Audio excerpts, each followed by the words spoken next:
Mahkum ettim seni yar bu gönlüme, tutsak kalacaksın bin yıl içinde. Mahkum ettim seni yar bu gönlüme, tutsak kalacaksın bin yıl içinde.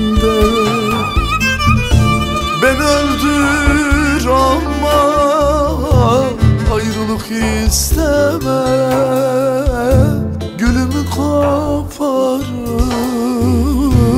dikenler dikme. Ben öldür ama ayrılık isteme, gülümü koparıp dikenler dikme. Atamam, satamam, sensiz olamam. Yiyemem, içemem, sana muhtacım. Ay vuramam, kıyamam, sensiz olamam. Canımsın, kanımsın, kalbim seninle.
Ölümüne sevdim hayın ben seni, bin türlü eziyet yıldırmaz beni.